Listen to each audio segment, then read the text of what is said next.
I looked like it because I drank so much coffee, but I was twitchy. How many coffees a day? A lot, man. Like 6? Like easy, yeah, easily. Wow. Easily. Just coffee, or we know Like, I'll do a pot drinks? before I go to the coffee shop.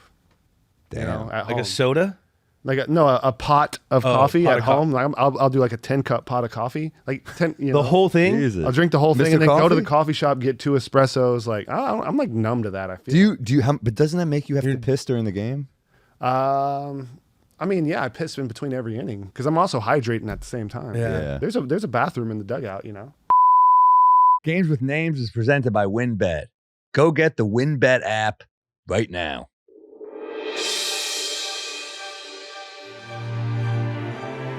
October 4th, 2014.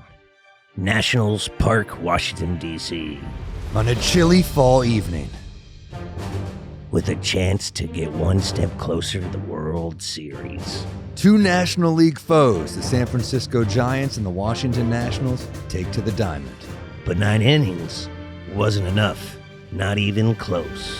This is Game 2 of the 2014 NLDS. Hi, welcome to Games with Names presented by WynnBET. I'm Sam Morril. And I'm Julian Edelman, and we're on the search for the greatest games of all time. And on today's episode, we talk about Game 2 of the 2014 NLDS Giants versus the Nationals. We got Hunter Pence coming to the studio. We're going to check out what he had going on in October 2014. And then we're going to take a look back at each of these squads. And then we'll wrap it up by talking legacy and scoring this game. Check out Games with Names on YouTube, Instagram, Twitter, and TikTok. Subscribe on Apple Podcasts, Spotify, wherever you listen to podcasts. Comment a game you want us to do, and rate and review this pod. Why are we doing this? This is the longest playoff game in MLB history at this crazy. time. Yeah. Well, there was one recently that was pretty long, too. Was it longer? I think it was the same, right? Or was it longer? 18 innings. That's a great number. It was longer minute-wise, but it was also 18 innings. Got it. 18. Damn. Wow, that's good. 6 hours, 23 minutes. 6 hours. You know what? This brings me back to when I was a kid and you go to Giants games, you always wanted it to go into extra innings because it would be like 9:30, 10, and then you were hoping to death that if it got too late, your parents understood and they wouldn't make you go to school the next day. You got to have a day of hooky. It never went through. Yeah. Never went through, but I And it's bonus dreamed. baseball. Yeah. As a kid, you're like, I get more of my favorite thing to watch. You're at the park. You may be getting another dog. You may get some peanuts. You get a foam finger. They cut off beer in the 7th inning, though. Did they? They always do, I think. Do they reopen it? They have to reopen it for the playoffs. Why don't they reopen it? Everyone's sobering up. Is it because of safety? It has to be, because they don't want you to. They want you to sober up at least 3.5 innings before you drive home. Right? I guess. Right? Well, this game went 18 innings, 6 hours and 23 minutes. We already said that. I mean, you're a Bay Area kid. You were a huge Giants fan. I was a huge Giants fan. I know you're like a Red Sox guy too now, but you're still kind of a Giants fan. I'm still definitely a Giants fan. I mean, that's part of what I grew up watching. Yeah. So it was really cool. It's gonna be really cool to get to interview Hunter Pence, because I remember in his heyday, the guy with the long socks, fired up all the time, kind of tweaky, he was like a tweaker, and we'll have to get behind that, see what made him. He's like Tweak from South Park. Yeah. Remember Tweak? Yeah. What about Squeak? Squeak from baseball. Underrated gem. I low key love it. We need to do basketball on this show and get Trey Parker and Matt Stone. Squeak Scolari. Squeak little bitch Scolari.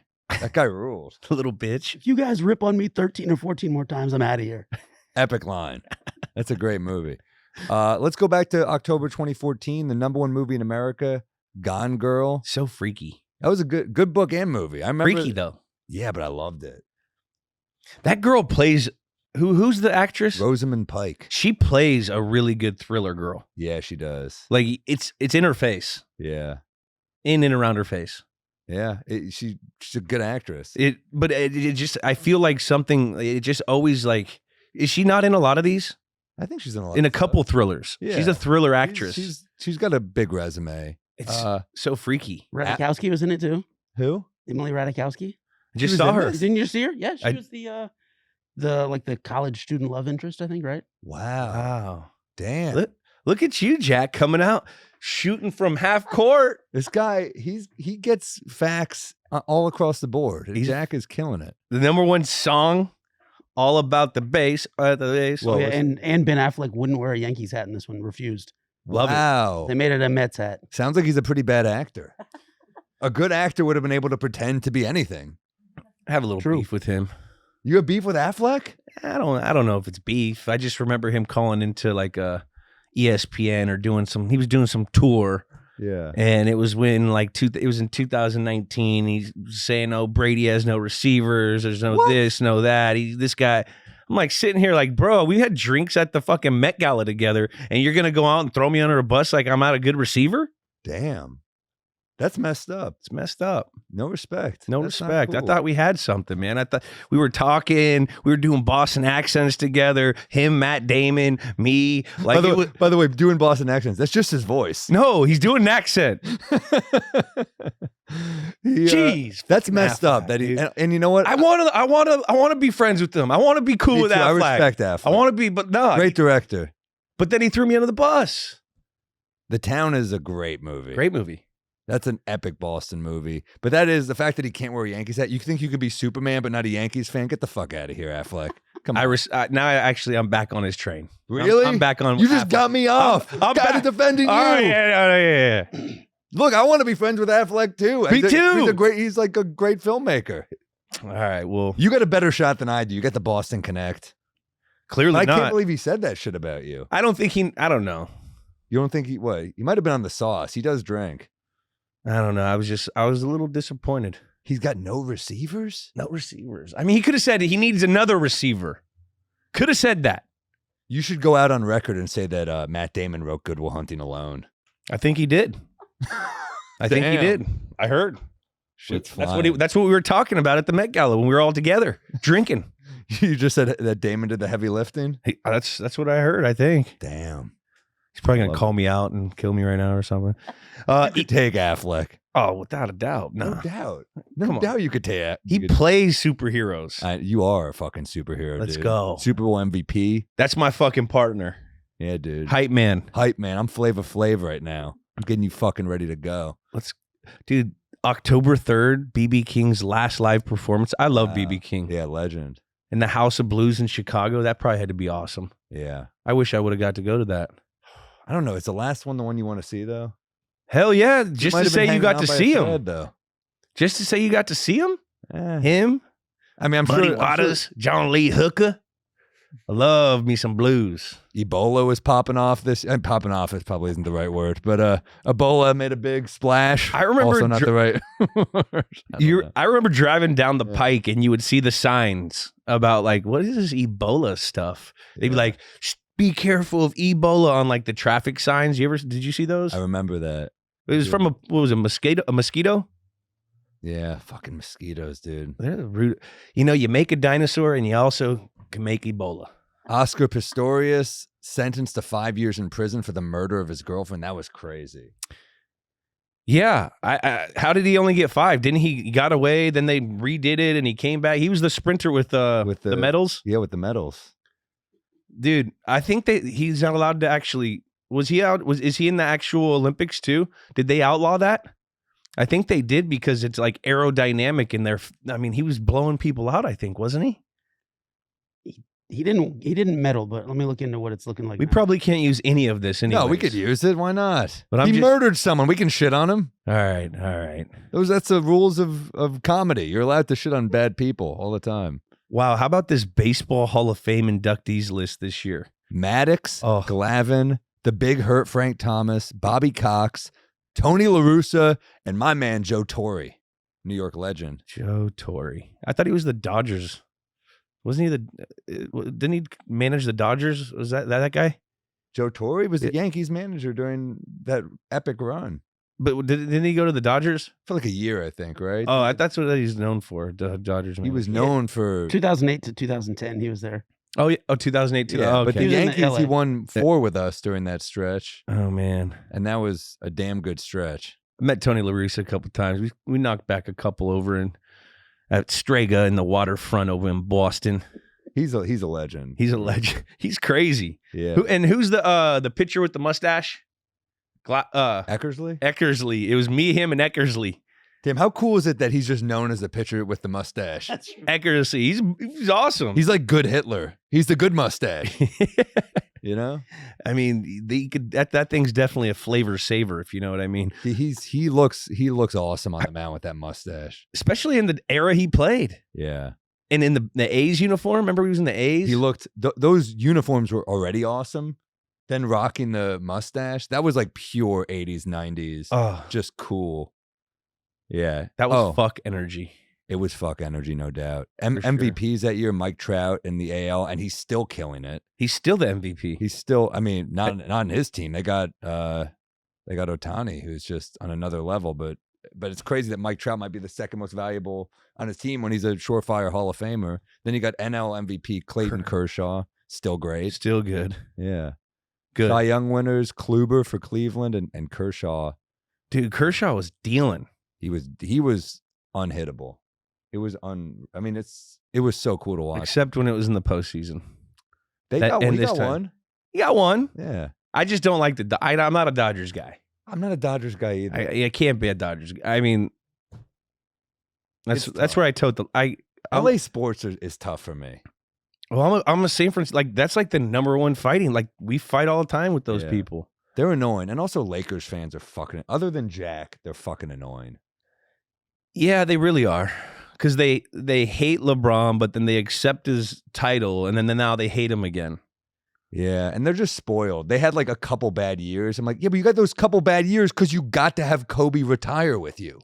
You got that's a privilege to have him only be a Laker. I'm only kind of a Lakers fan now because I met Jeannie Bussey, and she's like really cool. She seems cool. She was a sweetheart. I'm trying to get her on the podcast. I told her. she's a badass, man. I'm like, yo, come on the podcast. we would love to have Jeannie Buss on this pod. So that's where I'm taking on. Like, I can't stand the Dodgers, but I like the Lakers have a really cool history. I like Lakers. Don't say you like them. Yeah. We have to acknowledge that We- historically they are impressive. I mean, yeah, they're a fucking unbelievable. They're the Lakers. franchise. It's fucking Lakers. All right, we're done with it. All Fun right. fact: neither the Red Sox or Yankees made the playoffs this year in Wow. 2014. First time since '93. Another horrible year. Bad years. But guess what? Yankees won in 96, so they didn't have to wait that long. But yeah. Yeah, This was Jeter's farewell tour this year in 2014. And it was, I'll give you that. yeah. And I fuck with Jeter. and it was crazy even to see Boston give him that ovation. That's when I was like, all right, Boston's, that was pretty classy. They did it for Mariano too. They did not do it for A-Rod. Last season for Bud Selig as commissioner. Oh, Bud, And Pujols hits his 500th home run. he's on 700 now. So cool. I'm mad he's retiring. Pujols has more. Pujols could be the home run champ if he gives it like 2 more years. He's at 703 right now. Well, he should What's he stay. need? 755 is the Babe. I believe so. Let me double check. No, what's Oh, is Bonds past the Babe? Where's Bonds way. Bonds? 763. Bonds 762. I was off by 1. Pujols could get there because he's still looking good. But it's crazy because he hasn't looked good in years. I know there was a period where you didn't He think just- he'd ever get to 700, Yeah. but he did it. What So- were we doing in 2014? What were you doing? Jeez, I was a road comic. I was just doing the road. I guess this was right before I taped my first comedy special for Comedy Central, a half hour. And I did an album and in Boston. In Boston. Yeah, I did a special there. I remember I did a very Where? It's right across from the Wilbur. I forgot the name of the venue, but it was I remember I got pure silence because I did a Boston bombing joke. It was a terrible little too idea. soon. It was a terrible idea. I said something along the lines of I was devastated when I heard about it. My first thought was, me and my brother, we don't do anything together anymore. Silence. Full. I had to save it. I saved it, but I was like, fuck. I was like, you can't not take the risk. But how about you? You were just lost to the You Kansas City Chiefs 42-14. We just got blown out by the Chiefs on, was it Monday Night Football in the Chiefs Kingdom or Arrowhead? They blew the socks off us. This is the game where Garoppolo came in and like the question was to Belichick after the game, are you thinking about benching Brady? And that's when we said we're on to Cincinnati. This is the on to Cincinnati game. This is the game that single-handedly sparked our season to go on and win the Super Bowl of 2014. Yeah, Trent Dilfer, I believe, said that you guys might not be good anymore. Yeah, Trent has eaten those words so many times because we went and won 3 more after that. Yeah. Fucking Trent. He's actually a smart guy. Is Trent Dilfer the worst quarterback ever to win a Super Bowl? Let me check on that, but he's the first one that comes to mind. Get the fuck out of here. Don't you ever say Kyler Phil said Simms Phil again. Jeez, Kyler. You eat that. Yeah. Jeez, man. Dilfer is close. He's top 4, But top 3. He's a Super Bowl champ, though. He is. Joe Flacco? No, Flacco's better than Dilfer. Flacco, but they're still. Hofstetter for when he backed up Phil. Can Yeah. we count that since he just came in for one? What's the key ingredient to having those quarterbacks? Having a defense where it doesn't matter. Exactly. All of those teams. Jeez.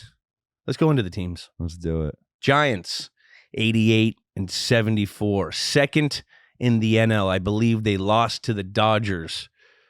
Yeah. To the Dodgers. Yeah. Finished 6 games behind the Dodgers. Yeah. They were coming off a season where they finished 3rd.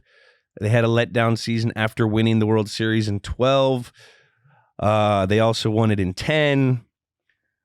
Bruce Bochy. Old Boch. Love Bochy. He was always a cool dude.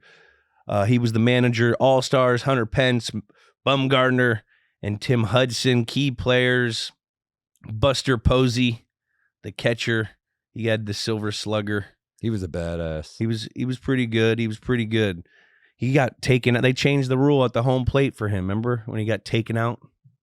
Madison Bumgarner, the countryman, hitting dingers, throwing shutouts, and then big time Timmy Jim Lincecum, guy was like 5'2" and was throwing gas. Let's go to the Nationals. What are the Nationals? He looked like young Mick Jagger, and he's throwing like 102. It was fucking crazy. He was tiny. Can't forget Pablo Sandoval on that Giants team. Oh, That's true. Big Panda. Good cash. Panda. And the Nationals. Yeah.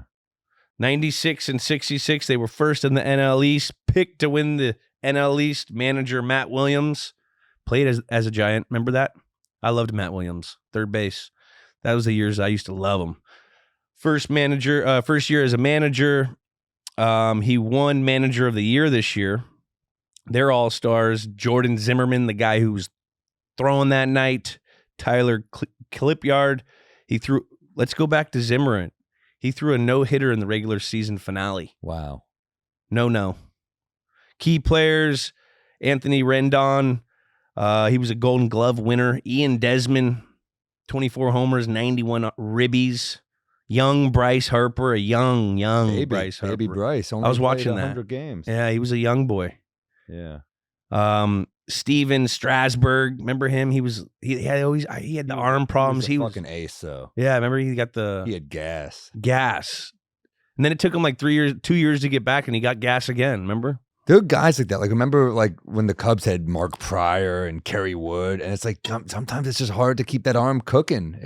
Takes a lot to be a power pitcher. Dude, it's got to be hard when you're just throwing something as hard as you can All day. Yeah. Like I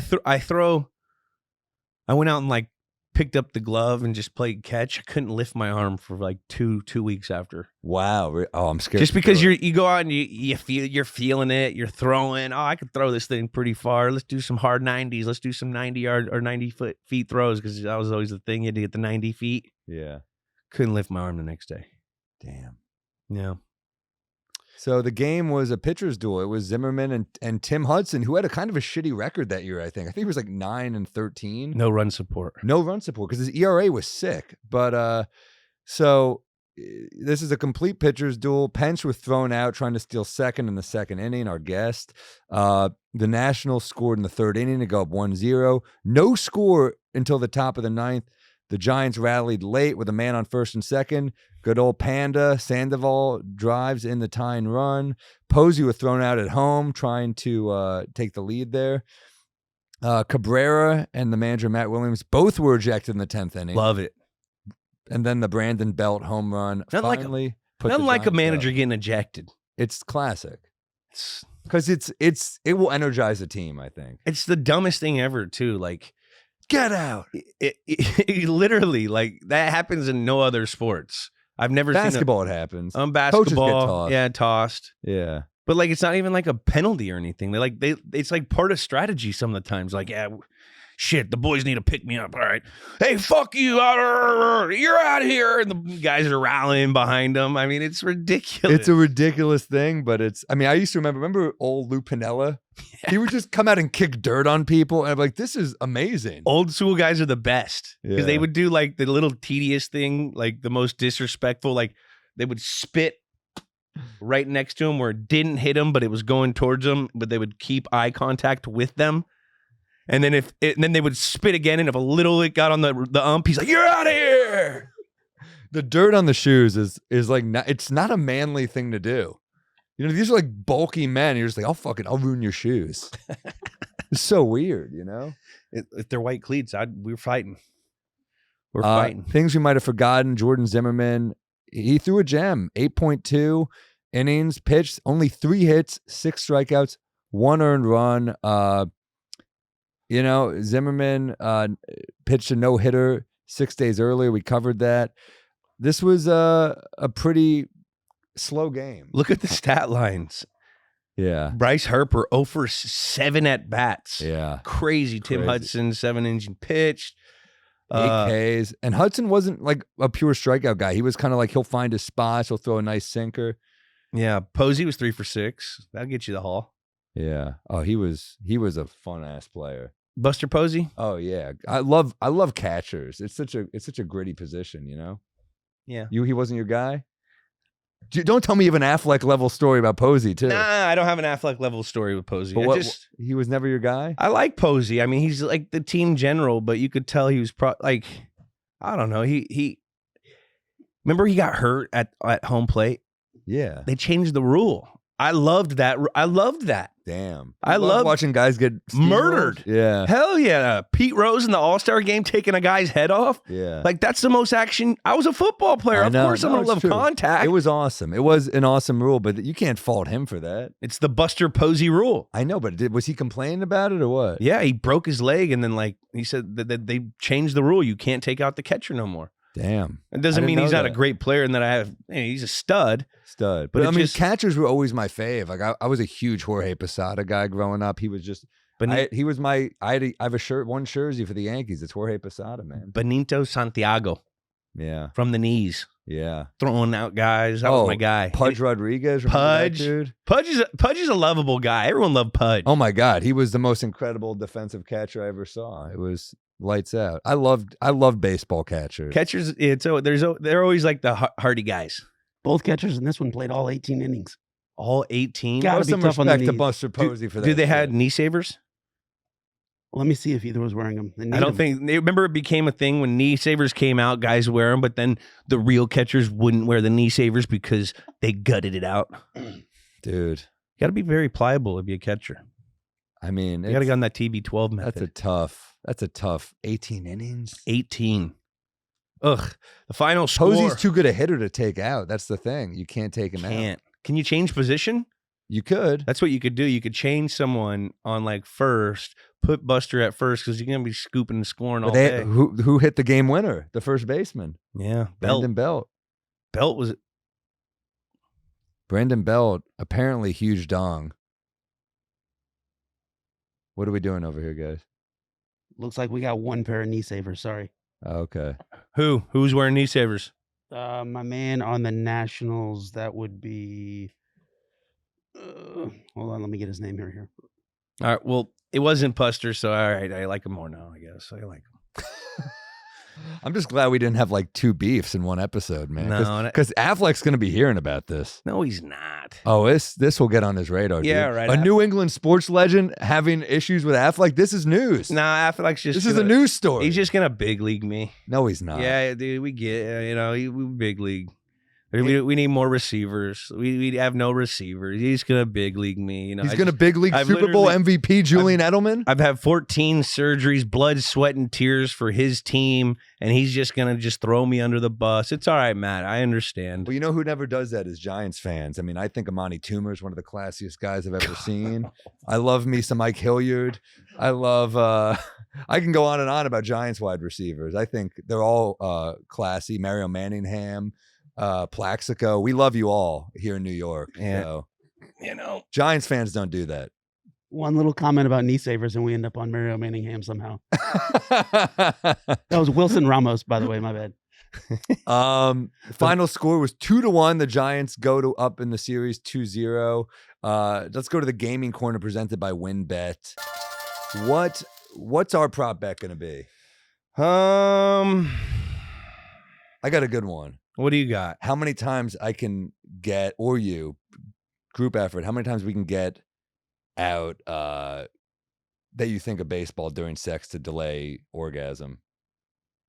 He's a baseball player. He must have heard of this. He's you got think it. of baseball to not come. You try to stay in the sexual moment. I'm down. How many times do we have to hit it? We can hit it at least 2-5, I think, without making it uncomfortable. 2-5? So that means we're hitting it 3 times. 2-5 it is. 2-5 it is, according to Jack. All right, we're going to be joined by Hunter Pence. But before then, let's take a quick break. You like the NFL? I do. Well, me too. Download the WynnBET app today. When you sign up and use the promo code XGWN, when you bet $25, you'll get $50. That's free money. Offers subject to change and terms and conditions at WynnBET.com. Must be 21 or older to participate. And let's welcome Hunter. Appreciate you coming. What's happening? I'm Jules. Jules. Sam? How are you, Sam. man? I'm doing outstanding. This is quite an awesome little set you got here, man. I'm Thank pretty you. pumped. You got Jordan. You got like all the classics, man. I'm feeling like a champion just sitting in this corner. Get You out are a of here. You champion. are A 2-time two-time. champion. Yeah, I know, but I mean, it's just like championships of everything. I mean, you got the John Madden up here. This is sick. This Yeah. is fun. We got Brady and Belichick loving each other up, which is, Yeah. that's just love. That's a real We old got pick, you see though. that one? That's one of my favorite. That's the remember when the Giants took the bye week boat trip before the playoff game, and then they got knocked out up top with Odell and everyone. Oh, dang. Not one of Yeah, my I favorite do remember memories. that actually. Yeah. Oh, man. Yeah, I think the Cowboys did that too. It was like that Romo had a bye week or something and went on like a vacation to Cabo. Maybe not. It Damn. sounds Oh, yeah, Correct. that's right. I remember that. correct. That's- They haven't won a that's true, playoff right? game, so Seems focused. Was that when he was with Jessica Simpson or something? Wasn't he? Well, did you go on any That sounds vacations familiar. I during your gotta look that playoff up. runs, Jules? no, absolutely not. Absolutely not. Like You weren't allowed to. Curfew, right?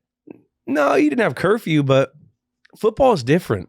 Like you have to prepare all week to be able to perform once a week for 3 hours. So you're putting all your eggs in that basket. You Yeah. know what I mean? So like it's so different. It's so much time to think about such a small window of time, Yeah. right? Like even like in baseball, you play every day, but when it comes to the playoffs, it feels like it takes forever for the game to get there. Like you're just thinking, I can't imagine a whole week of just being in your dome. 100%. You can't afford to slide, a couple games here or there because every game is rad important. That's why my respect level for baseball players and their competitive stamina is fucking outrageous. Because I loved baseball. I just had way too much ADD. I was a kid picking daisies, running around.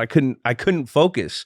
And for someone to have the ability to focus, and it's crazy. We're getting into the game where you guys went like 25 innings, whatever. 18 innings. 18 innings. It's so funny you bring up the ADD because I was like 10 and we were doing baseball and we had the counselor, the guy in charge. I space out at shortstop and he just sees me spacing out. So this is a day where you could just zing a hard ball at a kid's face.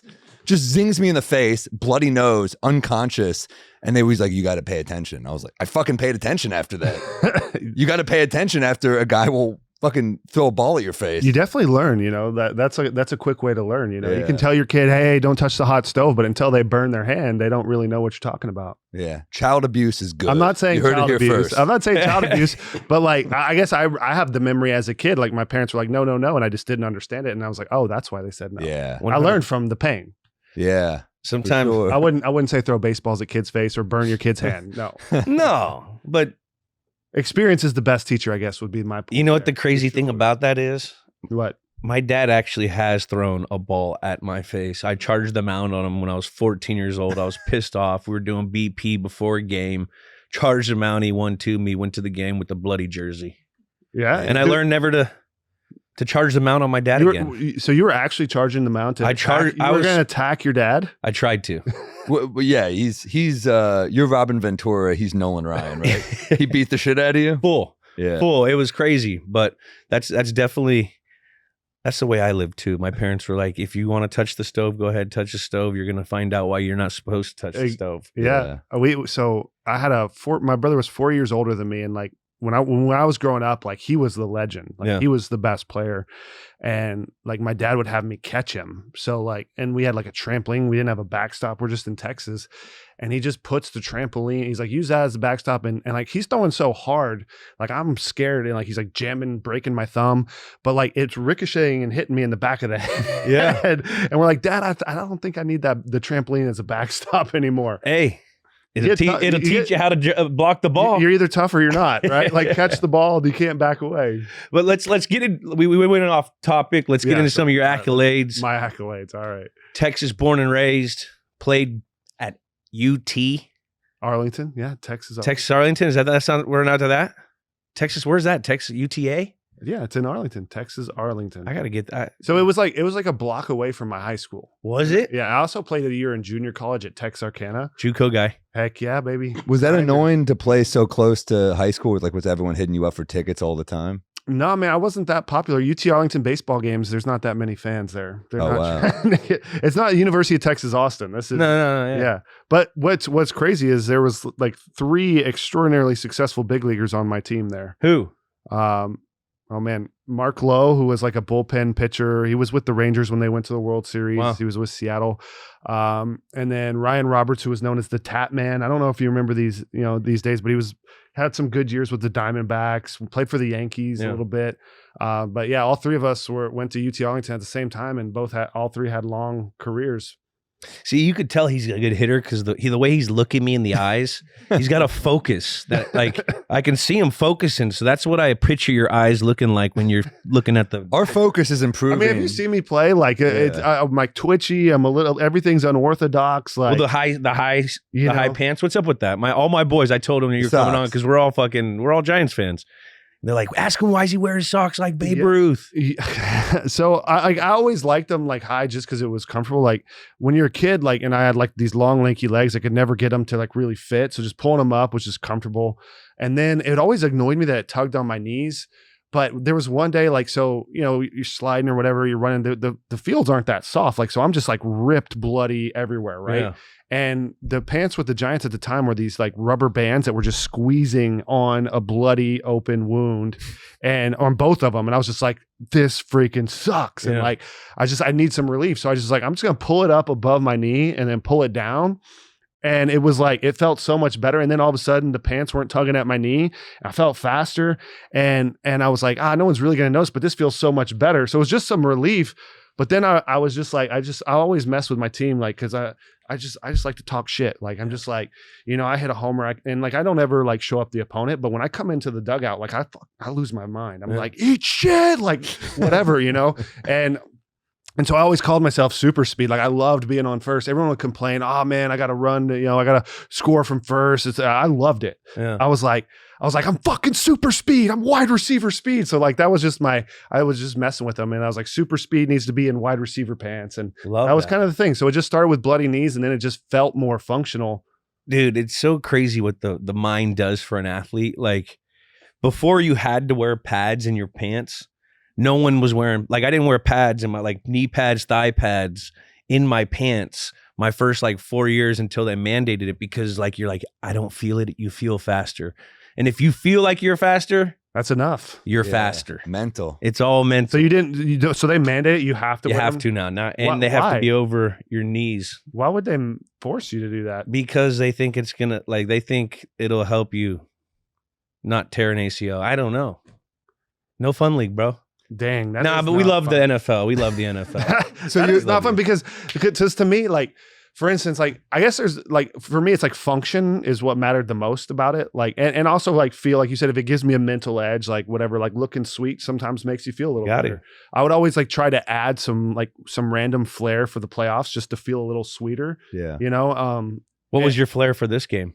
For which game? For the 18 inning Uh, NLDS?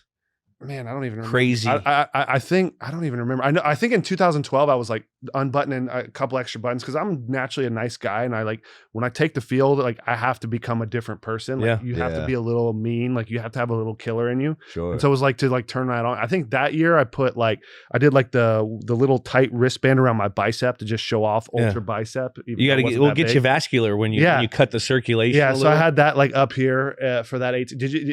That 18 inning game, man, that was interesting. That was like, we talk about this, like sometimes you think of baseball during sex to delay orgasm.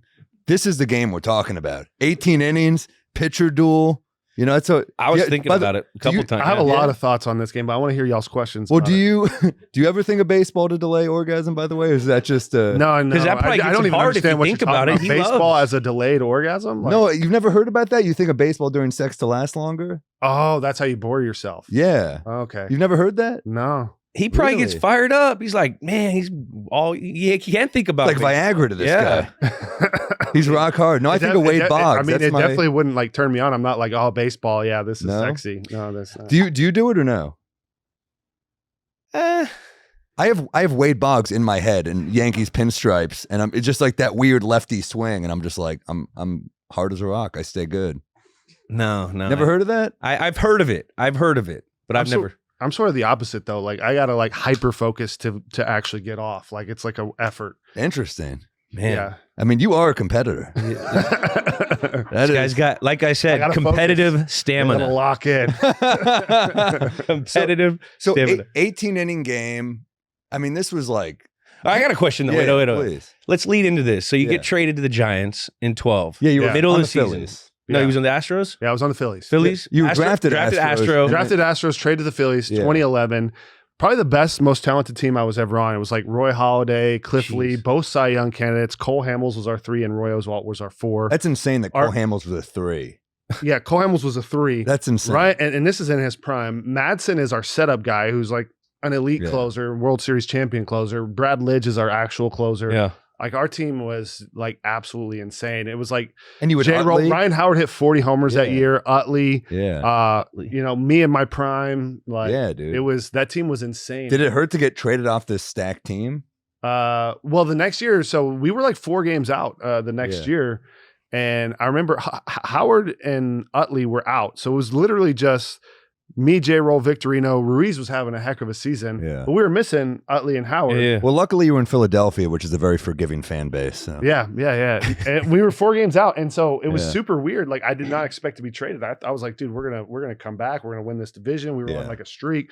We're getting Utley, we're getting Howard back, and they trade Victorino, they trade me, and like I was like super shocked. How does that go down? Hey, yo, Hunter, you got to talk to you, dude. Bring your playbook. Like, what is that? What is it? What is getting traded? How do you go get down? traded? How do they? Is it your agent? Did you find out from your agent first, So or the thi- manager give it to you? This is super weird. Like, so the night before, there was like a fake Twitter thing where they were like, just all the Giants fans were like, "We got Hunter Pence. We trade," like as a fake thing the Yeah. night before, and I was like, "What?" Like, so I thought I was traded, and then I was like, "No, you're not traded." And this is like kind of pre-Twitter, I'd say. Like This is like the beginning of Yeah, Twitter. beginning of So Twitter. like yeah. it was like a troll. They were like trolling me, and then the next day, you know, so that happened. We had an off day in Washington. The next day, I wake up and ESPN starts saying Hunter Pence traded to the Giants. This is how you find out. I see it ticking, and I'm like, it's super weird because I'm like, you know, I'm headed to the field with Ty Wigginton, a couple of the teammates, and they're like, "Hey man, it says you're traded. Have you heard?" I was like, "I haven't heard anything." And so I'm like, "What do?" I was like, "I guess I go to the field." So we're all in a cab headed to the field, and I get a call from Ruben Amaro Jr., the GM at the time, and he's like, "Hey, look, like I just want you to know, like, you know, we've traded you to the Giants, but like we don't want this to be, you know, we want to talk to you whenever you become a free agent." Like, so he was actually super cool. And How many years do you have on your deal? I still had the next, so it was like I was going to play this year and the next year arbitration. How do you feel about them saying that to you? We still want to work this out someday. It actually made me feel a little better, but Really? I was definitely like, when I first got traded, like I was like having nightmares and like waking up thinking I was still with the Phillies because I was like, I was so set. And I'm a big like psychology guy. Like I do a lot of mental work, and I'm a big like cerebral like thinker. Like I believe our thoughts are really powerful. So like I remember that year I was reading this book like Think and Grow Rich, and it was like talking about your affirmations and emotions. And I would just be on the bus with the Phillies. Like even when we lost, and I'd be like, I'm a World Series champion right now. I'd try to fill the bus with my thoughts like everywhere, like seen it as a Philly. And then when I got traded, I was like, what the? It was super crazy. Is that where, because I heard you were the guy that gave pregame speeches in SF, and it came from honestly, I believe that I summoned I believe that I built such thought momentum that I was just like guided to say the right thing at the right time if I was just bold enough to do it. Yeah. And so like it all just kind of unfolded. It's this weird path of like knowing when to say something, everyone like getting everyone to chip in. And then at the end of the day, like unless you're about it, like you can say and talk to your blue in the face, but like if you're not that dude that's like about it and like means it and like they're not going to like really care or listen. Goals without actions are just dreams, boys. Yeah, you have to act. Yeah. You have to be it. Like Gotta be it. And I was literally like, just I had like thought it, put in the work, done the action, like just like all I would think about like all day, every day, like while we were in these runs is like, I love this team, I love this game, we're gonna win today. I would just like repeat that over and over and over again in my mind. You know, the team, you always need a guy like that too. Because I was quite the opposite. I was like, oh, fuck, we're going to lose.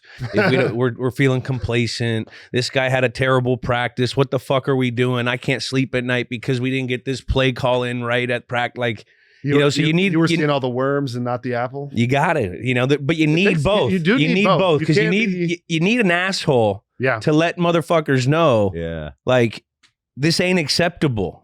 And, you know, but you also need guys like Hunter where, hey, you need the optimism, you need this, you know, the mindset. So I think it's a good contrast. We always had those kind of things. Like I was always the bad cop when Tom was be the good cop because Tom couldn't be the bad cop.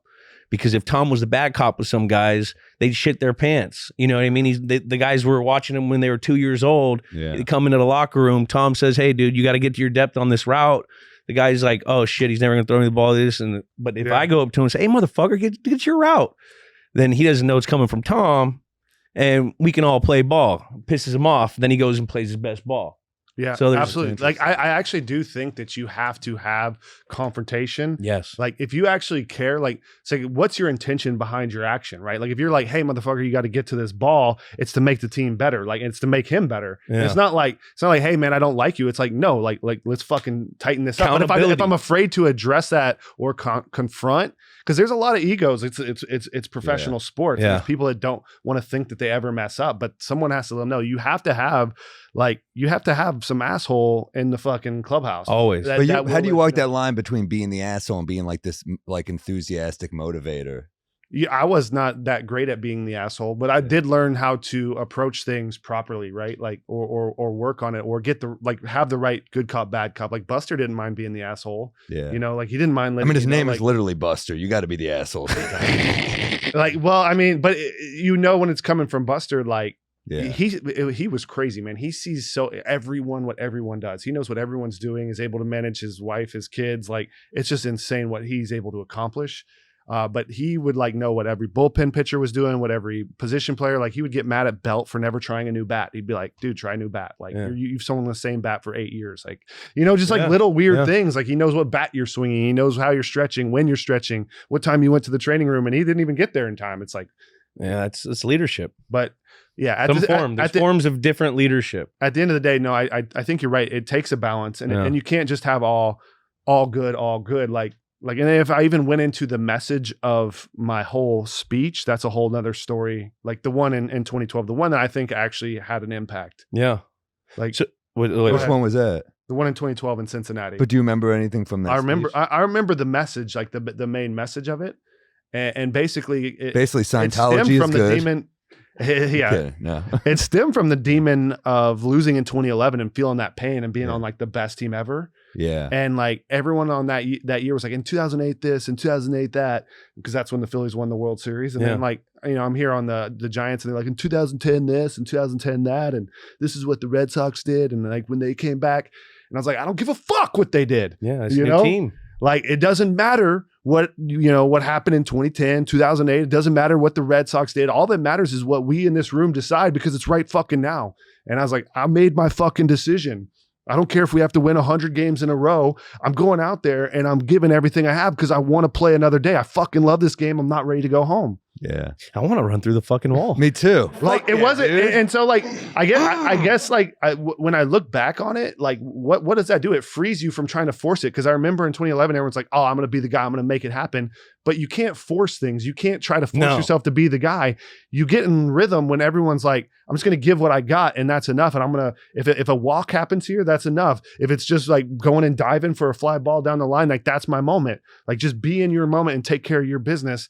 And we're going to do this together because like we want to be here. We're not, because you're trying to like be the hero versus just be yourself. And like it's like, fuck it, I don't care what anyone's happened. Like I've made my decision. Yeah. It's such a good reminder. Like you're here because you love this too. You don't get to the level you get to without the work and the discipline and the love for the game. So if you think like, shit, I would do this for 50 grand a year and I'm getting paid way more than that, let's fucking go out and have fun. Yeah. You know? Yeah. Yeah. It was like, remember how fun it is to be here. And like, Yeah.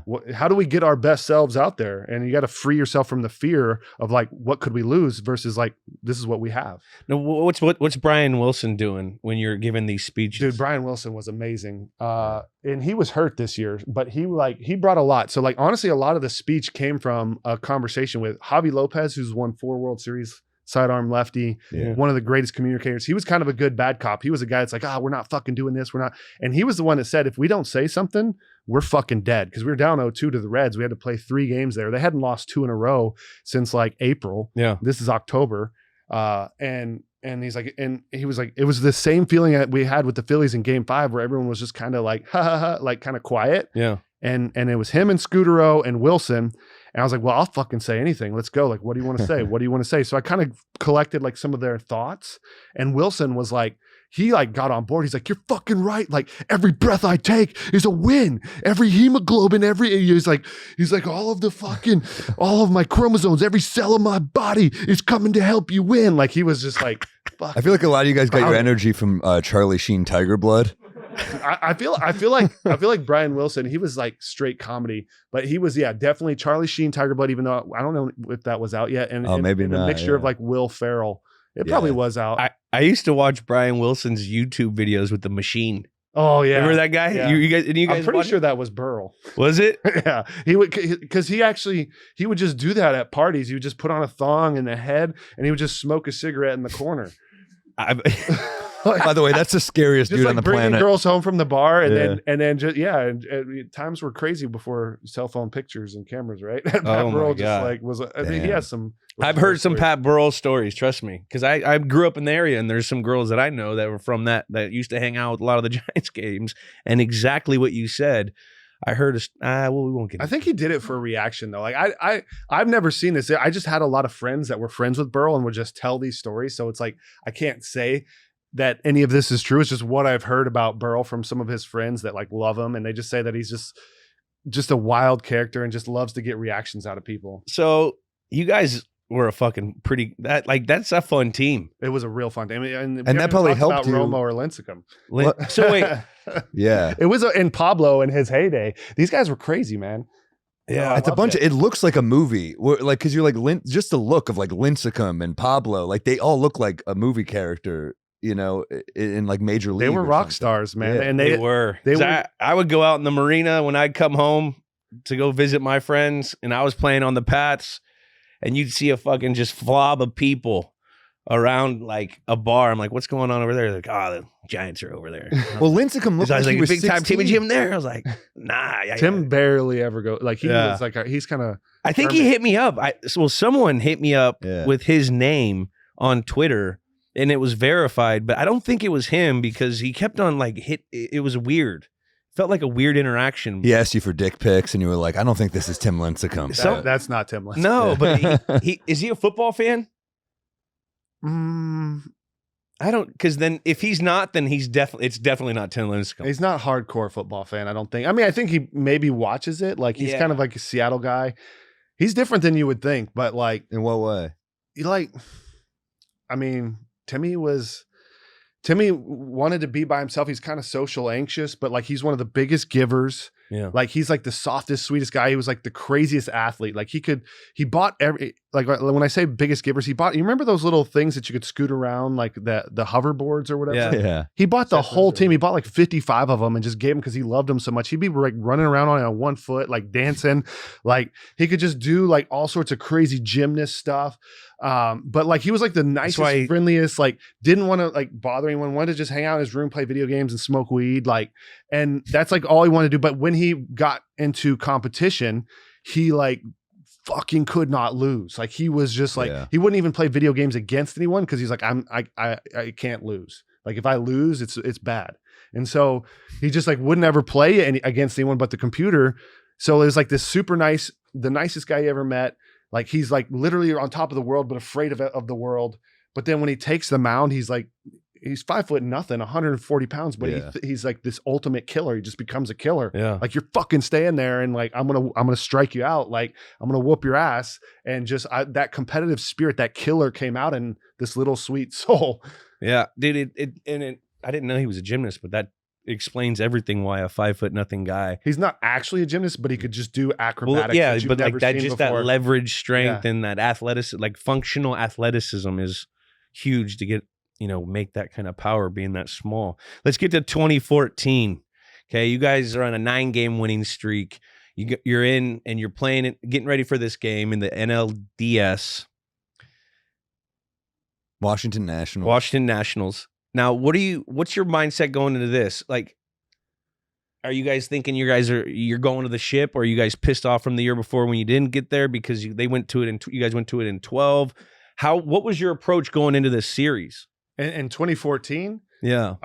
So let's rewind 2014. So basically 2012, we won the division. Like we took off with it, right? Yeah. That's a different animal. Barely here. 2014, we have Bumgarner, I think Bumgarner versus Kershaw or something in LA. They're looking to win the division and crazy clutch game. Like we didn't score anything for Bum. He gave up like 1, maybe 2 runs, maybe even hit a solo homer and lost like 2-1. And like LA's going nuts on us. Like they're like flicking us off on our bus. Like we can't barely get out of there. And so we lose the division in LA with our guy on the mound. And we're just like, everyone's down.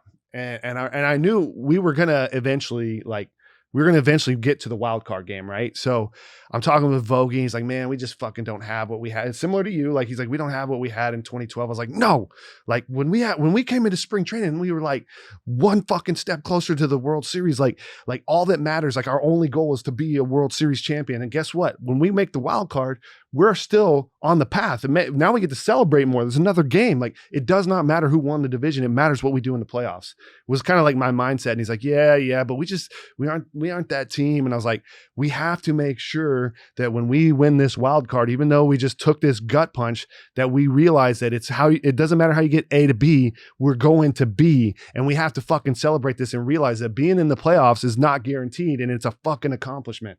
So and that's when the whole Hunter motherfucking Pence, because like they brought in live cameras while I'm saying this to the team, and I'm dropping like all my F-bombs because I just get in the F-bomb zone, and I'm like, and basically I'm like, when we finally sealed our deal, we were going to Pittsburgh. I'm sorry, this isn't the Nationals, but we're going to Pittsburgh, and I'm like, hey, they're pitching their ace. They pitched Cole to try, because they could have won the division on the last day. And I'm looking for any mental edge. I'm like, look, they're going to be pissed that they have to play the wild card game. They've lost a couple of them.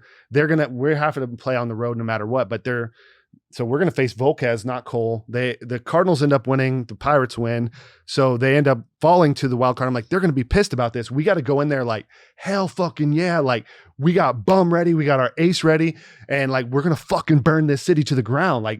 So we were all prepped and ready for that game. That'd be great if you actually just burn the city to the ground. I mean, it's a metaphor for no, I know. Like literally I understand sports. putting your heart on I've the burned field. a couple cities down. Yeah, you played with that same energy. So, Yeah. and I remember Jake Peavy, like he was like afraid of all the fucking the Yeah. turbulence. You get a lot of turbulence in the summer, and Sure. the fucking plane's doing all this, and we're landed into Pittsburgh, and Peavy gets up and he screams, "The only fucking thing I'm worried about is if this plane lands, Pittsburgh is fucked. God damn it, get this plane on the ground." I'll never forget that. And we were all like, hell yeah. Oh yeah. Jesus. You just got to look at the flight attendant. As long as they're not freaking out, I good. mean- that's my trick. Oh, that's what. But if you see- that's where you but- get your faith is through the flight attendants. Absolutely. If you see them doing like one of these, I'm like, fuck this shit. We're going down. But as long as they're looking cool, I'm good. Dude, we had a teammate once, and a story just broke about it. We signed this kid. He was like a guard. Yeah. In the middle of the season, we were banged up, and they bring a group of the guys in, like the leaders, to talk. Like, all right, guys, this guy's got like an insane case of ADD. We got to be on him because we need him this game. He needs to perform. Like it was a division round, and like just to be sure, guys, like this he's a little weird, you know. So he goes out and we have him. He practices. He's all right. I'm like, all right, we'll see what's up. We get in the plane. And like he takes like crazy medication for this ADD stuff or whatever. And we get up and he has like a reaction or something. And like he's trying to get out of the plane.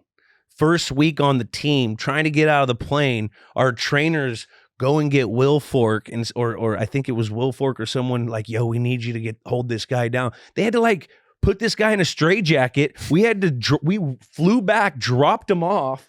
It was fucking while you're in the air. While we're in the air, and then one of our other teammates, Patrick Chung, he doesn't even fucking like flying. He flew back. Once we flew there, he wouldn't fly back with our team plane. He flew back commercial because he thought there was like a hex or something on the plane.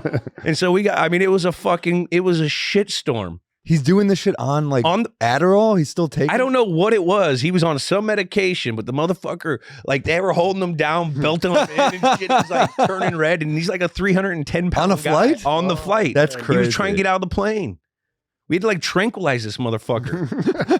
It was crazy. I don't know. I used to take Adderall before fights with my ex because I know she would kill me if I didn't take it. But if I popped an Adderall, I'm like, I could be like Bradley Cooper in Limitless, and I could hold my own. You find angles. Do you know what I mean? I know. Is that what Adderall is? It's the limit. You focus like a motherfucker. We can't take it. We couldn't take Adderall. The NFL can't. You have to go through like a TUE and you're not allowed to take Adderall. You have to. No, it's really tough. Like it's guys take it, but it's tough to get the prescription. You got to go through the NFL doctors. But you said you had ADD. Yeah, but I had too much ADD to even go through the fucking procedures to even do that shit. Like I was like, I couldn't even make it through the procedure. Yeah. No, there's a lot of baseball players that get the TUE or whatever. I never had one. I looked like it because I drank so much coffee, but I was twitchy. How many coffees a day? A lot, man. Like 6? Like easy. Yeah, easily. Wow. Easily. just coffee or we? I'll do a pot drinks? before I go to the coffee shop. Damn. You know, at Like home. a soda. Like a pot of coffee pot at of home. Like I'll do like a 10-cup pot of coffee. Like 10. The whole thing. Jesus. I'll drink the whole thing Mr. and then go to the Coffee? coffee shop, get 2 espressos. Like I'm like numb to that. I feel. Do you? But doesn't that make you have to piss during the game? I mean, yeah, I piss in between every inning because I'm also hydrating at the same time. Yeah. There's a bathroom in the dugout. You know. Yeah. That makes sense. I didn't know. Yeah. Yeah, you don't think? I guess other sports you don't have that. Like football, you don't have that. You have to like leave the field. Oh right? damn! You can't go to the bathroom the whole game. I used to piss on the sideline. Really? We actually had a teammate shit on the sideline. I mean, we got to do what you got to do to play, right? Dude. Yes, you do. It was like you get these 2 little like intern trainers that like come out and put towels around you. You see a fucking New York Jets fan like motherfucking you laughing like I was taking a piss. You're like pissing and shit. Yeah. Your ass is hanging out because your pants are so hard to put on and shit. You barely can get your your dong out because like it's too tight. And you're like, oh shit. That's That- amazing. That does suck. It That does not sucks. sound like fun. It sucks. How much do you hear fans while you're playing? I don't hear them as much in the game, like on the sideline when we're like in between drives. Here and there, it depends on the game. You know, like if we're playing like a scrub team, you'll hear things because you're already blowing them out. You know what I mean? But like when you're in the moment, when you're on the sideline, it's like it's procedural. You have to go through I go through my plays of the previous drive. I want to sit and talk with Brady and what he's thinking for the next drive. Then you go meet over with the quarterback coach McDaniels and the receiver coach. It's like it's all like, what are we doing? How do we get better next drive? Can't think about that shit. You know, What's some of the like coolest stuff that's ever been like accomplished in that part, or like for instance, like. Because like I love like watching sports for inspiration and just seeing, you know, you're inspired by the moment. And I remember this is a weird one, but I'm a Tyrann Mathieu fan. Yeah. And like when Kansas City was losing in their Super Bowl win, they were like down, I think 21 or something, like quite a bit. And there was something that happened and Mathieu just like lost his mind. And I was like, oh damn, this is fucking awesome. Yeah. And they obviously like from that moment on, the defense just locked it down and they came back and won. Who did they beat? Niners. Yeah.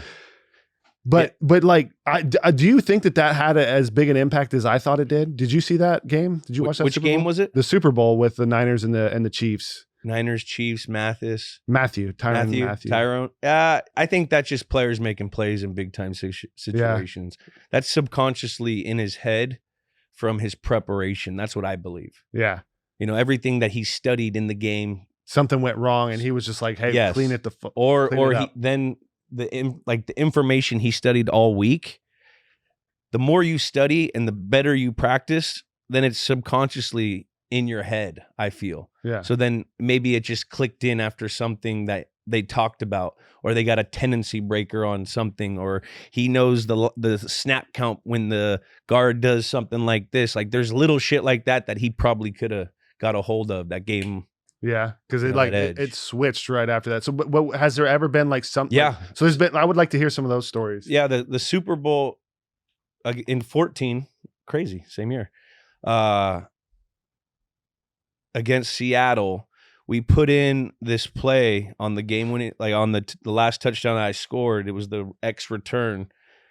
All week we were preparing for like a different coverage in the red area, cover 7, cover 4. It's like a zone type of thing. And they were playing a lot more post safety man, where they do one cheat. They'd have the safety go over to Gronk. They'd leave me backside 1-on-1. And so we put in on the sideline, let's do X return. We'll do a spin on the front side and you'll be the first read. And we ended up scoring on it. So, you know, that's the kind of shit that happens. That's the collaborative effort of what people see each and every drive. Like, that's what happens on the sideline. So you prepared for one thing and then you kept it fluid and dynamic to the moment. Which is like something that a lot of times in baseball, they miss out on being dynamic. They'll give you like a game plan as a pitcher. And it's like this batter, you know, is cold here, come here. But then like a hitter could be like for instance, I don't know if y'all watched the game last night where Giancarlo just hit that cutter away. Yeah. Like 100% he was sitting cutter the whole at bat. Yeah. And like if Hedges could have maybe seen that, like, you know, just like his takes kind of showed it, and he threw. I mean, Francona said he left it up, but it was painted away. It was like middle of the plate, you know, not down. But yeah, there's no way you're hitting that unless you're completely looking for it, and that's what gets lost if you're not staying dynamic. Anyway. Yeah, so it's cool that it's similar in football. Let's get to the game though. I mean, this is an 18-inning game. Zimmerman is. We haven't gotten through our first 4 points. That's what this podcast really is. It's honestly. We like the conversation with the people about, you know, their career and what they do and leading to the game. I think it all matters. Yeah, we want to cover everything. But I mean, this was 18 innings. Zimmerman is dealing on you guys. I mean, he is in the zone. We found out he's not Jewish. I know, which we were bummed about. But Julian and I were talking about it. Although let's just say if Kanye hears the name, he's not going to be happy. So is he one of us? We don't know. We don't know. But we don't know Kanye. But. He's dealing on you guys. I mean, is this tough as a batter? Is this in your head at all at a certain point? I think every at bat is like compounding on it, you know, on top of the other. So you're just like, you're just getting ready for each at bat, and he just keeps getting you out. So like, but our pitching was keeping it close. So Tim you're Hudson. just like keep moving, Huddy. stay in the moment. Yeah, Huddy, a vet. He's like what, 38 here? Yeah, Huddy was smoking mirrors, throwing smoke bombs up there, and Yeah. that was his joke that he would always talk about. Smoking mirrors, throwing smoking smoke mirrors, bombs. baby. Gotta keep throwing because it was like turbo sinker. It wasn't really fast, but it's just freaking smoke bomb. Yeah. Dude. Yeah. And he was so good at it. Amazing leader, Tim Hudson. Amazing career. Yeah. Unreal. I remember when he was on Oakland and it was like Zito, Mulder, and I love the Hudson. way he did his hat. Yeah. Yeah. He always had a cool hat. Like it was like a little boxier. He had a little. Good if I can give a cool story on Huddy, and once again we're not on par good. with this. So when we first get him was in 2014, and I remember we were like 5 innings in the game, and someone gets like a blooper, or he walks a guy, like someone gets a blooper or whatever, and then like we maybe like something happens, like just the weakest run ever scored. And we're losing 1-0 in the 5th. And he comes in and like, this is like one of his first games, and he just freaking fires his glove into the thing. And I'm like, oh God, like he's pissed at, because like it was like kind of bad defense or something. It's like, oh, he's pissed at us. He goes, fuck guys, my bad, pick me up. And I was like, what? He's saying his bad? Like that was not his bad. And it just like, it got us all fired up, like, because we had never seen anything like that before. And it like changed all of our pitching staff when they saw that like That he took the L instead of blaming you guys. yeah, he was like, my bad, boys, pick me up. And like, yeah, and it was like totally not his fault. It was But that's fucking I'm a big awesome. Hudson guy even more now. He doesn't point fingers. He points thumbs. Yeah. My kind of guy. He's a thumb guy. He also is a dude that didn't get a ton of run support a lot of his career. No, And he yeah. always had a good ERA. Dude, he lit up a room like he was just a funny, like would just tell the funniest stories, was always laughing. Like you want to talk about like the John Wayne of baseball, is just like fucking cool as shit, man. Hell yeah. You always have that. You always have a guy that's just cool, Yeah. regardless. He's just cool. Yeah. You That don't was know him. why. Like everything he did was just fucking cool and awesome. So you guys are in, kind of a pitcher's duel. How do you keep that stamp? Like, does it bum you out? Does it frustrate you? Or like you said, you compound it?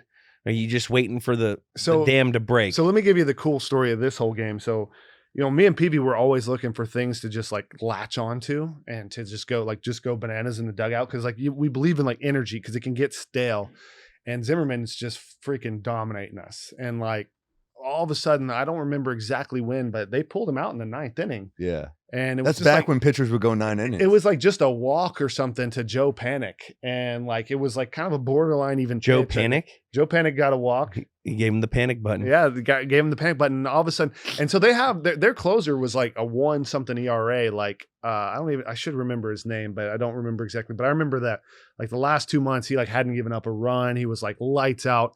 But we still, like, when they took him out, we're like, he's not going to finish the game. He doesn't want to win. They're scared, baby. We just start screaming this, like, this is our game now. He's coming out. Was this before his dinger or after?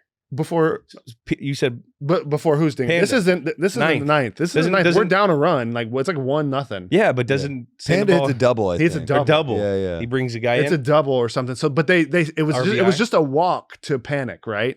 And then I think Buster hits a single once they bring in I forget what this guy's name was, but Buster hits a single. Panic gets like first and second, and we had like gone crazy, and then Pablo hits the double, and Buster gets thrown out at home, so the inning ends, but we tied the game. Yeah. And then that's when I think Yusmeiro Petit, who by the way, this was like the unsung hero of this whole playoffs in 2014 that nobody talks about. He threw 6 innings, didn't give up a run. Wow. Yeah. Extra innings. Yeah. I mean, Yusmeiro Petit that season, he broke the record for the most perfect innings thrown of all time. Yeah. And you know what it ended on? They gave him a start. This is during the season. Nobody really knows this. I still have nightmares about it. They give Yusmeiro Petit a start, and he goes 8 2/3. They pinch hit Eric Chavez, who every single hit he had gotten was the other way against us the whole season. And so 9th inning, 2 outs, perfect game on the line. This dude's already broken the record. He did it all from being a bullpen guy, like just mop up innings, and then just like he ends up having a great career. Still, no one talks about him because he has no sauce, no flair. He just like calmly whoops your ass. Yeah. And he throws 89 miles an hour and just dots everything, little movement. He's just like this dude that has a dip in, plays cards. He's like just the ultimate teammate, always happy. And so sure enough, I scoot over like 2 steps to the right. Perfect game right here. Like we've only seen Matt Cain in San Francisco.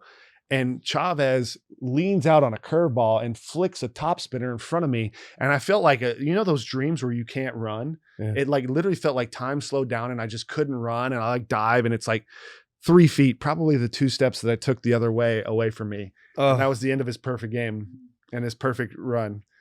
And I'm still upset about it. And he's one of the greatest. He probably didn't. He's probably the kind of guy. He's like, he definitely didn't blame me at all. But I still, to this day, and like, dude, he's just like, he's an unbelievable human. Just when you that's the cool. You don't want to let your pitcher down. Yeah. Then he goes in extra innings and gets. He goes 6 against the Nationals, who were like the best team in the league. They were like the 1 seed.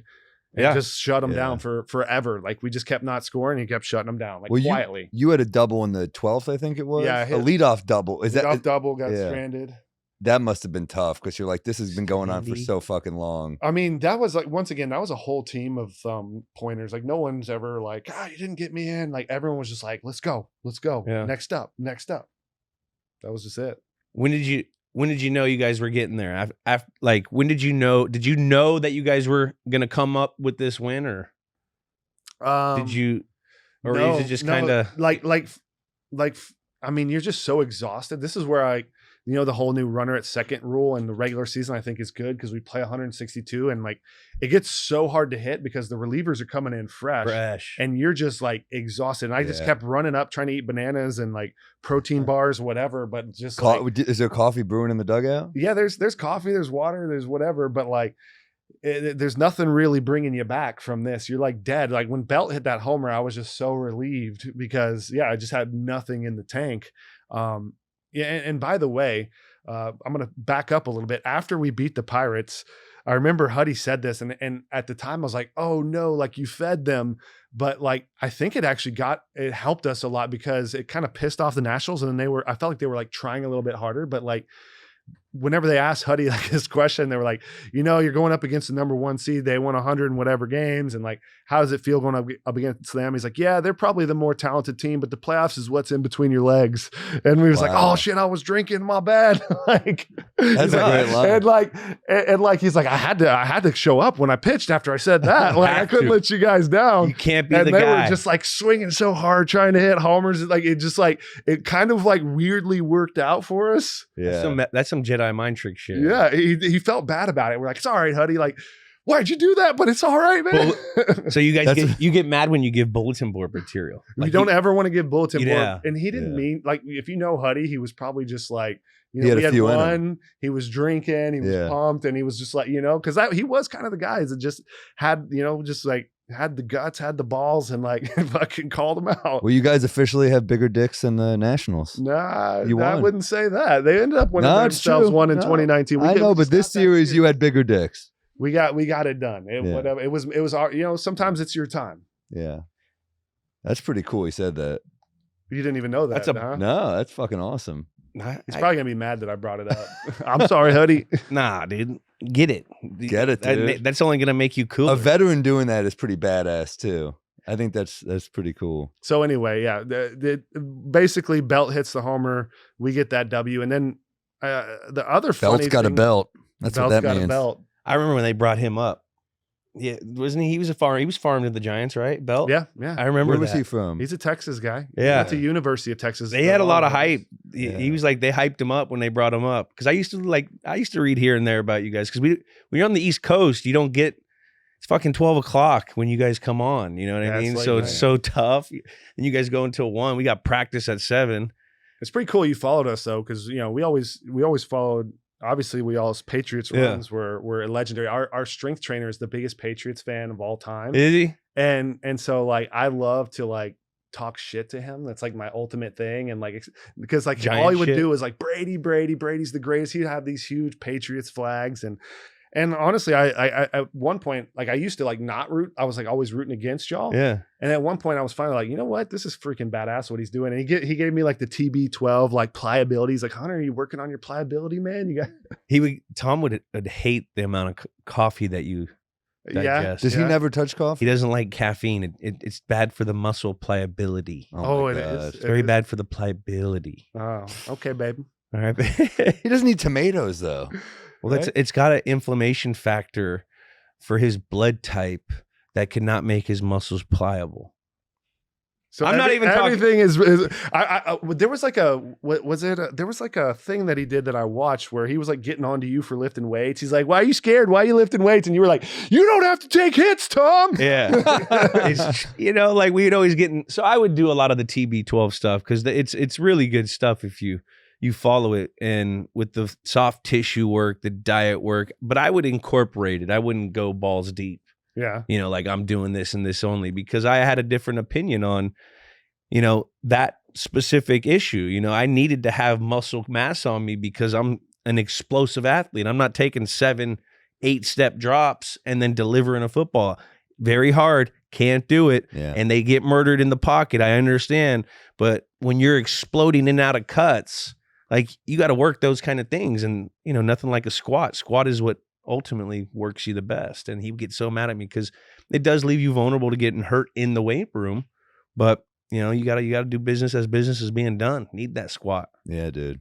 That's why I got a sweet butt. So are you a no caffeine guy as well then? No, I drink caffeine. No, we drink You're a lot of coffee coffee. I guys? drink We need coffee. Oh, dude, we got to right. be on. I like caffeine. Got to be on. We have a good guest like you here. We got to get to the bottom of this too. By the way, when you get traded from the Phillies, they did a bobblehead night for Hunter Pence. Did they at least send you a bobblehead? Yeah, I got They a couple still of did them. it. It's like all the weirdest things happen to me. I don't know Do you why. And have this is any where like the extras? whole Hunter Pence signs probably, but it's like I had a bobblehead day for a team I wasn't playing for. I won like the what is it? The Roberto Clemente Award for the Giants after they released me. So I wasn't even on the team and got like the good guy award. It was cool. That's a cool interesting award to conversation. Yeah, interesting conversation with Farhan. He congratulated me. Super cool. What would you name this game? Which game? The 18 inning. What would I name that? He has games with names. We need it. We need a name for the. Y'all give games names? Oh yeah.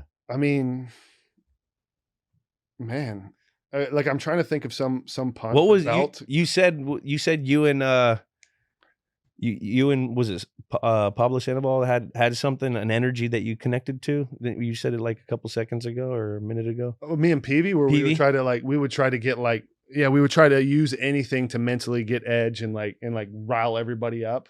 So the mental edge game. No, because Belt, like I remember he hit that homer and it's like the bat was too hot. Like he just like, I don't know. I would just call it the Belt dumper because he had this big booty and like the only way you can hit a homer in the 18th inning that far is if you have a big dumper. That's true. That's where you're keeping the the strength. backside into it, baby. The Belt dumper. Damn. Belt dumped on The him. Belt dumper is a great name. You win this game, 18 innings.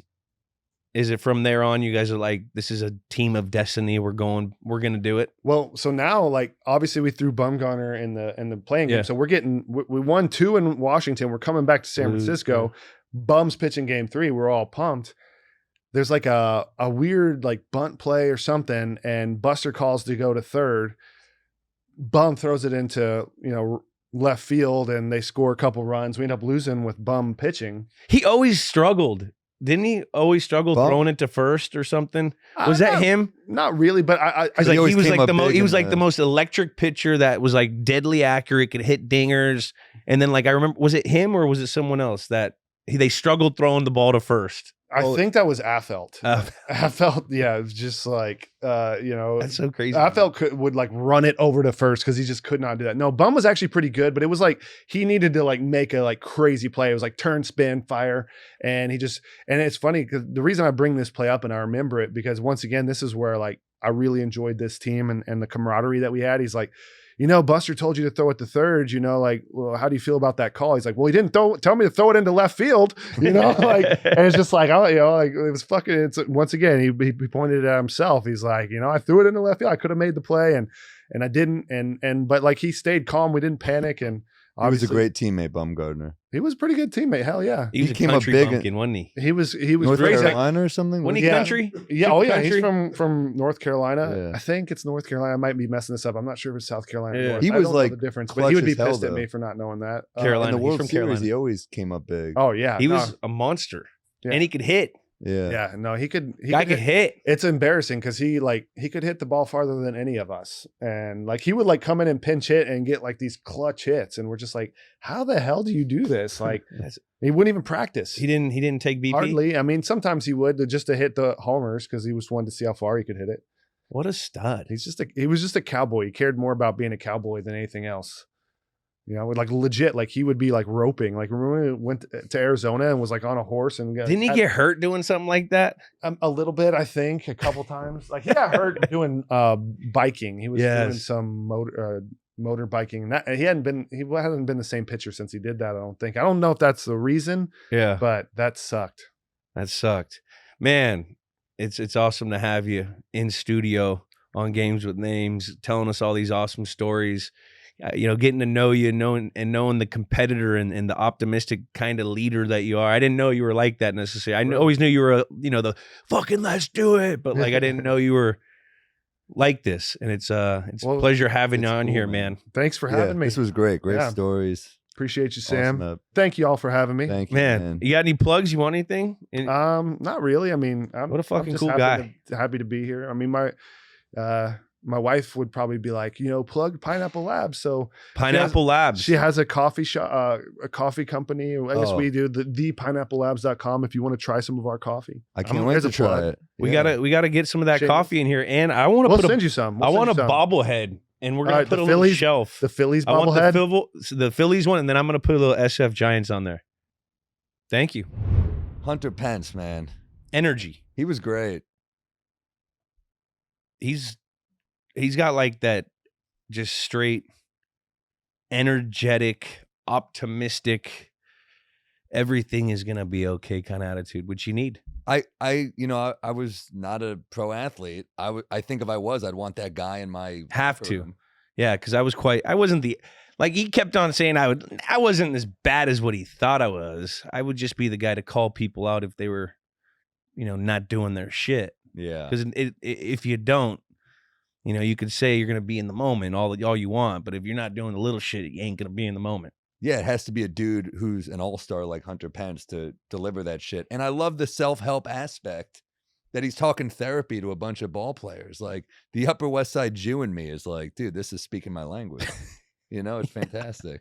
Dude, I couldn't believe the amount of coffee he ingests. A 10 cup on the way to more coffee. To two double espressos and then probably just potting it down at the That's a ballpark. problem. That is a caffeine problem. Dude, his tolerance, like he probably chews caffeine gum in between like his coffees just to even feel anything. Well, that's what they're known for in San Francisco, tolerance. Very liberal people. A lot of tolerance. No, he was clearly a coffee lunatic. I've never heard of that. I mean, that's for an athlete. Was anyone in your locker room doing that? That much coffee? I was doing like pre-workout drinks and stuff. Like I would hit a coffee, but not like that. Here I would, and then I would stop drinking coffee after like 1 or 2 because I couldn't sleep. Dude, I was on the road last weekend and I'm so tired by the end of the day. And so I have to do coffee to get energized. But some of these comedy clubs don't have coffee. So I just, in my rider, I'm like, I need cold brew in the fridge. Cold brew at 8:30 p.m. I'm up till 6:30 in the morning. At least. I was like, I fucking hate myself so much. We should have asked him, does he like cold brew?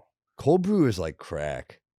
Dude. It's not a good idea. If you smell a cold brew in the morning, I just instantly have to just empty every valve. Yeah. I'm dumping for hours. Yeah. It's fucking outrageous. I mean, this is called the belt dump, right? The belt dumper. The belt dumper. It's appropriate. What's up, Jackie? Dan Campbell, noted coffee guy, one of our favorite guys. His morning coffee routine: 2 large iced coffees, 4 shots of espresso in each. He looks like a guy that drinks coffee. I used to hit diners with Dave Attell, and it'd be like 4 a.m. and we'd be leaving, and he would order a large iced coffee to go, which I've never seen anything like in my life. He would get a iced coffee from the diner this big, 4 a.m. And go to sleep Up all night with David Tell. Yeah, up all night, insomnia. That was it, you know? Did we hit the prop, Jackie? Let's settle it. We hit it. We got it out of the way early.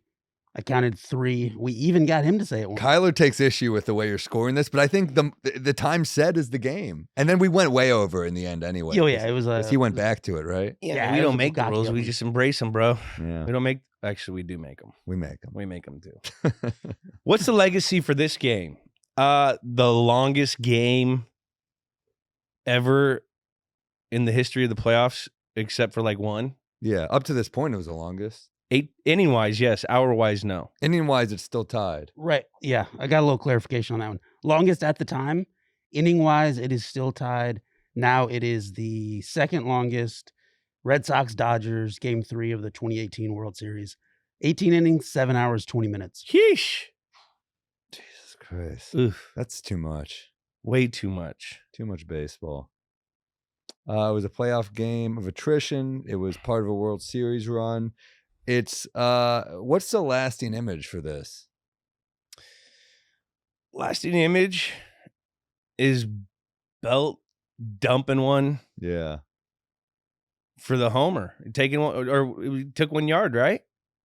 I mean, that's the lasting image, That's and the then image. it propels them to go on and win the World Series. I mean, if you go through an 18 inning game, and you get out with the win, I can only imagine the confidence that's being brewed in the locker room, especially if Hunter Pence is in there, giving them pregame speeches And brewing after, coffee. Yeah. brewing coffee, Yeah. brewing speeches.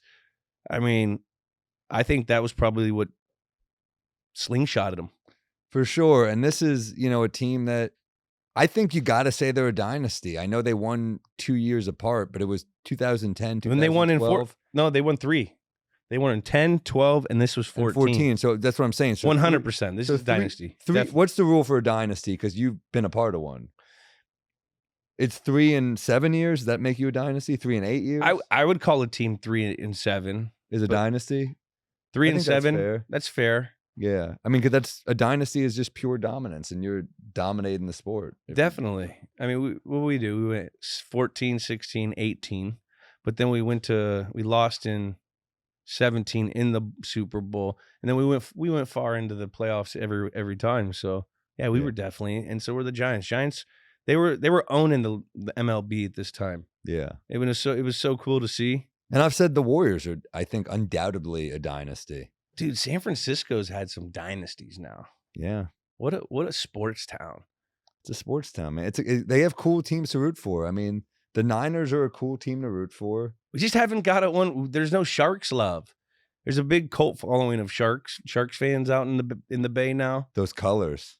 I love them. They're good colors. I had a Shark parka when I was like Did you? in '95. They were like an expansion team. I got it at like a Goodwill. It was dope. It is. It was like 5 sizes too big. I got to wear it for like 5 years. It was amazing. Well, this is not exactly, this is not necessarily the exact game, but these types of marathon games definitely contributed to the changing of the MLB extra innings rule. I mean, he even said it in the interview. He's like, man, I wish we would have had the guy on second rule, because especially in the playoffs, they got to get ready for the next week. They got to go out and play. That's such a disadvantage if you're playing 6.5 hours of baseball and then you have to get up and do it again. And especially if it's in like an elim game and they got to go play a fresh team, that'd be gnarly. That's tough. That's so tough. But it'd make the journey so much more fun if you went and won it all. Yeah. If you think about it. Well, they did. Yeah. They did it. Jack, what do we forget? First off, Madison Bumgarner, Hickory, North Carolina. Hunter couldn't remember where he was from. Sam, Yeah. you were talking about Tony Romo taking that trip to Cabo. You were right. The 2007 playoffs. He and Jessica Simpson, Jason Witten was there too. I wonder if old Jerry was there. Who knows? The Cowboys 13-3 went out the next week and lost to Eli Manning. Yeah. Well, we all love Jessica Simpson here. Thanks for softening up Romo and getting him ready to lose to my Big Blue Wrecking Crew here in New York. We also talked about how legendary those Hunter Pence speeches were. Good news for you fans at home. You can get your own for $250 on Cameo. Oh, you can. Yeah, Hunter Pence. Pence on Cameo. $250. Little steep. What's that rate? Is that a good rate? Is that cheap? good? It's a little steep, I think. Is it Yeah. steep? I'll have to get some comps. Let's get some comps, Jackie. Maybe we'll start a Cameo. Yeah, that's about it. Heck of an episode. Let's name the game. The longest game? Nah, because it's not. Not anymore. 18 innings? Nah. Nah. Because there's other 18 innings. The nap game. The nap game. That's Was that not, Kyler? That's pretty good. That's not bad. You fully could have took like a 2-hour nap. The 2-for-1. I think it's the belt dumper. I think Pence deemed it the belt dumper. Yes, it's got to be the belt dumper. Yeah. I love that. That's actually, I'd say that's top. Sounds like what you do after you eat Taco Bell, but it still works. Yeah. Let's Or- score it. What are the stakes? The stakes are the playoffs. It's high. It's not World Series, but it's Not World NLDS. Series. It's 7-5, All right, that's fair. right? Yeah. 8. I go 8 because it's NLDS. But they had 2 wins. They were up 2-0. You think it's? Oh, really? All right, fine. So 7-5. 7-5 star power. How many Hall of Famers in this game? Posey's a Hall of Famer, isn't he? Let me check real quick. Get a little Bryce, young Bryce. Young Bryce. Young Bryce, he's probably a Holly. They always I love the Giants. I like the Brian Wilsons and the Bumgarner. Bumgarner had an unbelievable career. Matty Caine, he was in there. I would say 8, 8-5. 7-5. 7-5? Are we doing this because it's baseball? Because I feel like there's a lot of World Series champs in here. There's a lot of names in here. I think the fact that it's the MLB at this period is hurting the star power. Am I wrong? I mean, you're like Socrates. You know when we're wrong. I don't know if that's. Are we being too harsh in star power? Yeah, I mean, Tim Hudson's a fucking star. yeah. He's not a Hall of Famer, but I think if he's on better teams, They he had is. 3. I mean, is Lincecum? Is Lincecum a Hall of Famer? Probably not because he didn't have the Long. extended run. But he had 3. He had like a bunch of Cy Youngs. No, I mean he was great. I don't think he's in the Hall. Did it long enough. Not yet, at least. Hudson just missed. He missed was by a up- lot. Yeah, he only got 12 votes. That's pretty. Doesn't look like anyone officially yet, but there's some futures for sure. All right, 8-3. 8-3. 8-3? Yeah. Gameplay, I'm going low as shit. I'm going like 2-5. This gameplay stunk. It's a defensive battle. This shit was like ambient. Great pitches. Yeah. Name. I mean, it's a funny name, so we have to get points for it being a funny name, but it's not an iconic name.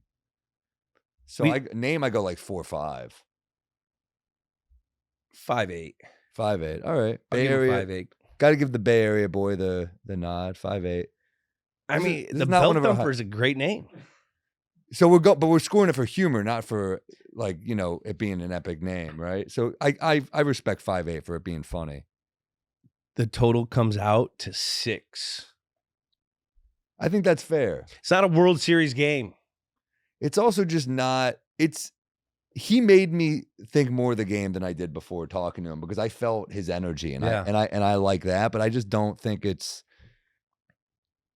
I do think we might be hard on stakes. 7-5 might be stingy. But not really. This is because winner they're goes up. to the World Series. I guess it's not a decisive. It's not like It's game not a- 7. It's not a game 7. Okay, so then that is And they were up 2-0. fair enough. And we're talking to a footballer who. Nah, every they were up football game- 1-0. They were up 1-0. They win this one. They lose the next one. Yeah, I mean, I think it's pretty fair. All right, yeah, I hear you. We gave the Miracle in Morgantown a 7-5 also. Fair Mike enough. Vick, West Virginia. We gave Notre Dame TBT a 7 flat, gameplay wise. Lakers Celtics 2008 finals got a 7 also. On stakes? Yeah, on stakes. My bad. I said gameplay. Wow. We're whack? Fuck. Why are we whack? 7 for Lakers Celtics.